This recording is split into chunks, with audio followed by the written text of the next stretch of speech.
Bonjour à tous, me voilà sur une Fiat Panda 1.2 essence 69 chevaux fin 2010 et je change donc la bobine.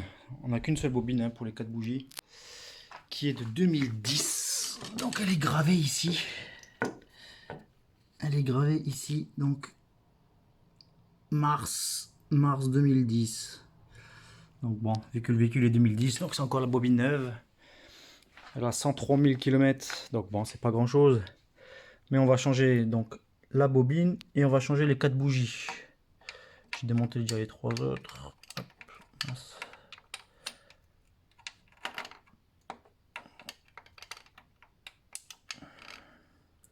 hop là. Hop. Donc ici on avait donc de la bougie 4 électrodes. J'ai commandé de la bougie Iridium, aussi en Bosch. Donc elles arrivent demain par Autodoc avec la bobine que j'ai commandée en NGK. Donc pareil hein, avec les câbles, hein, les 4 câbles. Comme ça tout sera neuf. J'ai aussi changé ce goumi, le renifleur d'huile qui était craquelé, très craquelé, fissuré. Donc celui-là je l'ai changé. Je viens de l'installer. Donc là il est bien tout mou. L'autre il était dur comme de la roche. Et puis j'ai aussi changé le goumi. Le goumi ici qui vient de la boîte à air et qui va sur le corps de papillon. Qui était aussi tout dur et qui laissait un peu passer laisser un peu passer d'essence. Donc ça a été commandé, je l'ai reçu ici. Donc demain je vais changer ça. Donc je vous reprendrai à une prochaine. Donc juste pour montrer le kilométrage, la boîte à air est ici. Donc elle a 103 254 au moment du changement des 4 bougies et de la bobine d'allumage. Je fais en même temps le filtre à air. J'attends que la boîte est par terre. Donc comme ça pour cet entretien là, ça sera fait. On va également procéder au changement des essuie-glaces. Comme ça moi, ce sera tout neuf en Continental. Donc à 103 000 km 254, on change aussi les essuie-glaces. Voilà, on vient de nous livrer. Donc on est le 11 juillet. Donc on nous a livré. Donc ça, c'est encore les anciennes bougies. Donc là, les 4 bougies. J'en ai déjà gardé une hein, quand même. Iridium. Hop. Donc je les ai comparées. Hein, c'est bien la même dimension. C'est la même taille. Pas plus longue, pas plus courte. Donc ici par contre, voilà. On a une Iridium.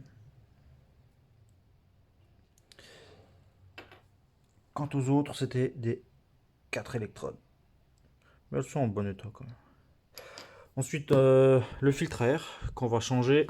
Et du coup, la bobine NGK que nous allons changer tout de suite. L'ancienne est déjà déposée, bien sûr. Donc, c'est parti. On va procéder à la pose. Voilà, les bougies sont montées. Hop.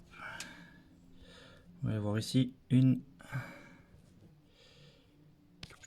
deux, troisième et la quatrième. Et c'est parti donc pour la bobine 4 en 1 NGK. Voilà ce qui est du remontage donc de la bobine. Voilà. Cylindre 1, à côté le 2, ils sont dans l'ordre.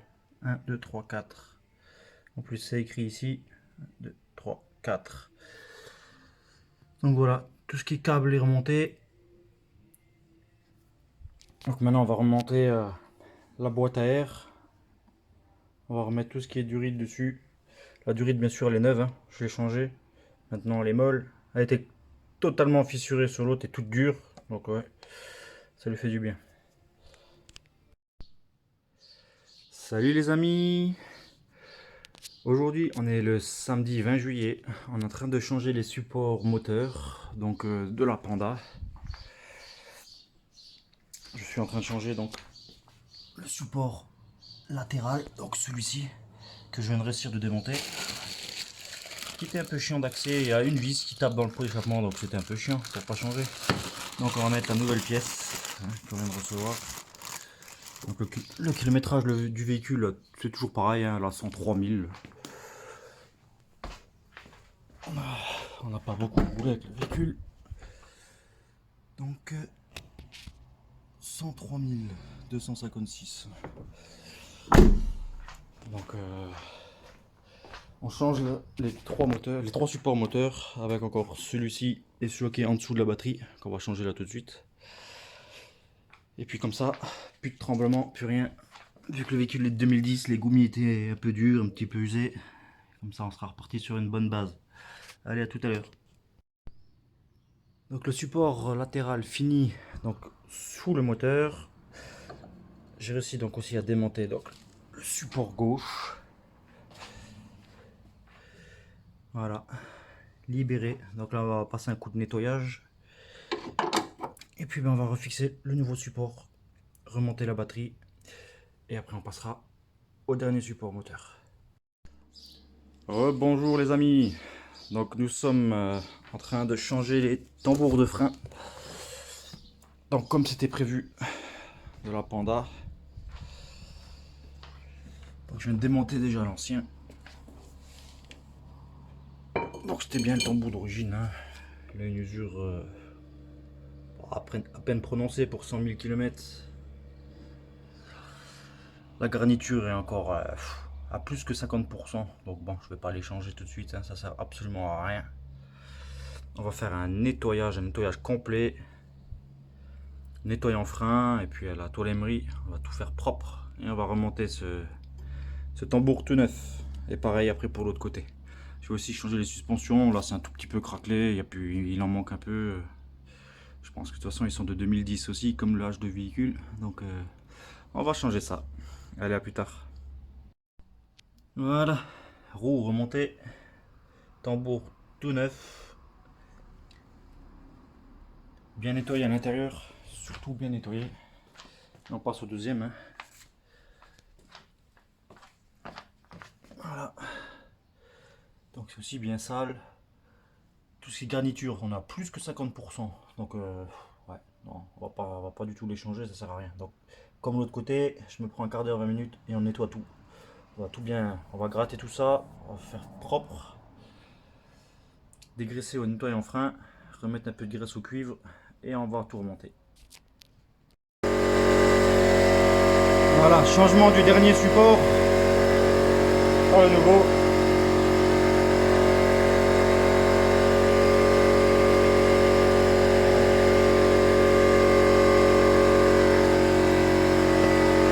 Allez, on démonte.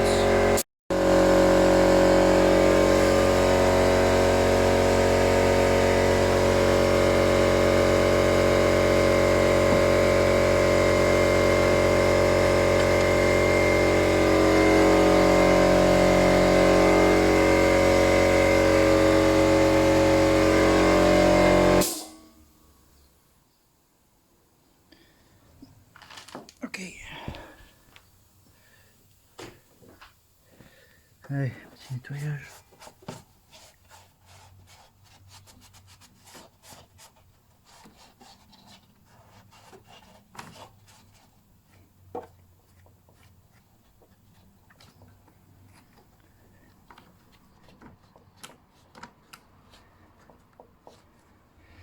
Allez, maintenant on va mettre une nouvelle pièce. Je vous reprends, faut que j'utilise mes deux mains. Voilà, la pièce est en place. On va remettre les écrous, mettre un tout petit peu de graisse sous les écrous bien sûr, et on va resserrer tout ça. Bonjour les amis, aujourd'hui on est le 28 juillet et on procède au changement du condenseur de clim. Il marche très bien, hein. La clim fonctionne très bien, sauf que bon, voilà. Le condenseur, bon, est pas mal abîmé, il perd pas mal de morceaux. Et du coup, vu que je vais changer les optiques, je change les deux optiques et qu'il faut faire tomber le pare-choc. Le pare-choc, je l'ai déjà mis derrière, il a été nettoyé proprement au produit.